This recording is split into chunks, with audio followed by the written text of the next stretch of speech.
What's happening? MC Marcus Chapman here to discuss show number 24 in the MC 25. It's a show that I came very close to not including in this countdown. I'll tell you why in a second. It was done on April the 9th, 2007. It's called MC Hosts the Slow Jam Show / Turn Offs and Turn Ons. And why did I almost not pick this show? Well, because it was me hosting slow jams, and that's not really what I did. And so part of the criteria for the MC25 is I wanted to pick shows that really represented what I brought to the radio industry, what I brought to the game. Because I wasn't a slow jam jock, I was like, it's a good show, but it doesn't really represent what I did. But in the end, I changed my mind and I added it to the MC25 because I think it shows my diversity and what I could have gone. I could have gone in that direction from a skill standpoint of hosting slow jam shows. But that just wasn't really my thing. I really did not have much of a desire to go to a radio station and listening to people calling in, talking about their relationships and love and sex and all that stuff. And the funny thing is, Whispers in the Dark was a show that started on WGCI back in 1995, like late 95. And the first host of the show was Raymond Anthony. And at the time, he was working at WDAS in Philadelphia. And he got hired for WGCI, but he couldn't get out of his contract in Philly. So they ended up recording some stuff and getting it played on the air.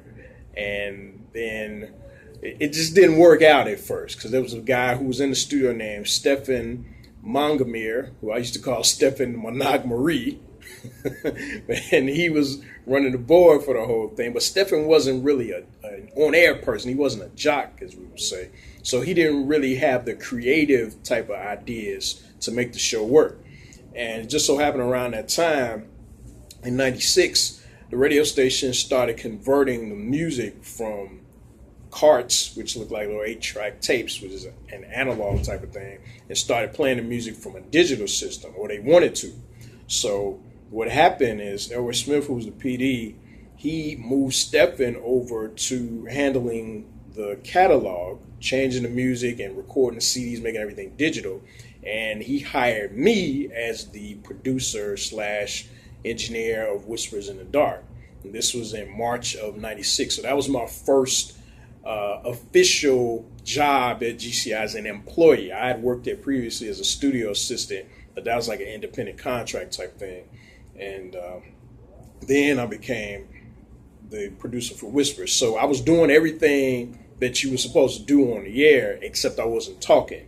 And then that lasted until early 97, and he ended up hiring Troy Tyler to do the show. So I hadn't really dealt with any slow jams on a consistent basis since that point. And in 2007, when Chris Michaels was hosting, he became the host, I want to say around 2006 or 2005, somewhere in there. I think it was 2006. And Chris Michaels started hosting the show. And so one night I was asked to guest star for Chris Michaels. Now, I had been on every show up to that point that had been on GCI.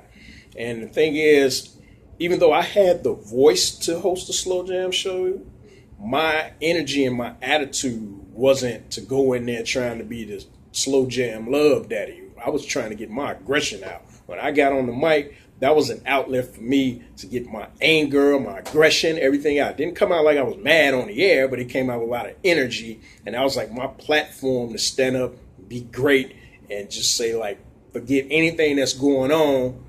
This is my time to stand up and be whatever I want to be. And I, had certain shows where I got the party started, certain shows where I was doing content. And that was really the big thing, content. When you're hosting a slow jam show, everything has to be, like I said, around relationships, love, and sex and all that. But that's limiting. I'm not a person who could sit in the studio every night and do that. I wanted to be able to talk about a lot of other different subjects. And as we go through this MC25 countdown, especially when we get towards the end of it, you really hear a lot of the subjects that I brought to the table on some of my shows that you just couldn't do on a slow jam show. So I never really had any interest in hosting the show, but I was asked to guest star. I was like, okay. And I really didn't know what to expect, but as it turned out, I ended up having a pretty good time because since it was my first time hosting that show, I did go ahead and do something from a topic standpoint that I felt would relate to the audience and that I could enjoy as well. So Chris had the whisper line. At first, people just calling in, I want to send a whisper to the dog, to my man, tell my love. Yeah, I didn't care about that. And then we got to the meat of the show, which was he had something called the Whisper Chat Room. And I took it in two parts because he actually had two different things that were kind of similar from what I remember. And I was like, okay, I'm going to do the Whisper Chat Room, but I'm doing it in two parts. The first half was about things the opposite sex could do to completely turn you off. So I let people call in on that, and I told people some of mine. It was a chance for me to I didn't normally talk about my dealings with women on the radio. That was real rare. But in this case, it gave me a chance to kind of get out some of my frustration about things that I dealt with dealing with women in the business. Like, people wanted to talk to me about other women. I hated that. I hated when somebody claimed they wanted to get to know me, but all they wanted to do was talk about stuff from the radio station. So I mentioned that, and then the callers called in and said what turned them off. But then when the midnight hour, because we had learned, and I knew that after midnight, you can get away with a little bit more stuff. You could be a little bit more risque. So for the midnight hour, I flipped it to what can the opposite sex do to completely turn you on. And it got real interesting then, some of the stuff people were saying. And it also gave me a chance to use a particular music bed that I hadn't used. A music bed in radio is like when you take an instrumental and you're talking over it. So years earlier, when I first got to GCI, one day I hooked up with Steve Miggity Maestro, went over to his house, and we created some music beds. So we took some instrumentals, like just pieces of songs, and looped them, like a lot of death row stuff.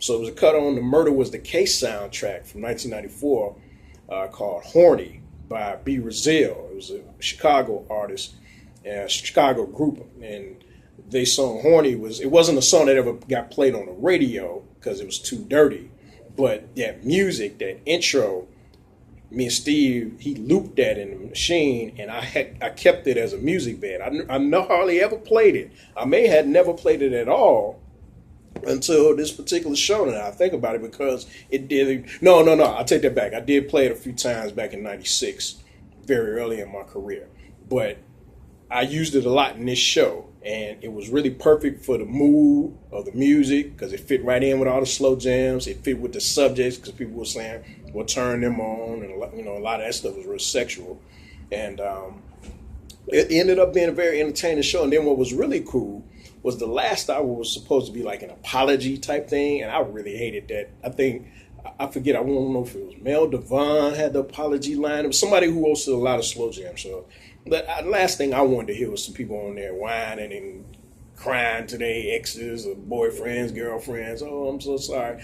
But what ended up happening, so many people called and texted for what turned them on that I just said, well, forget it. We just going to keep rolling with this, because when you got something hot going, keep it going. It was my only time I was going to host the show as far as I knew. So I kept it going. And then the last hour, we had more calls, people saying stuff.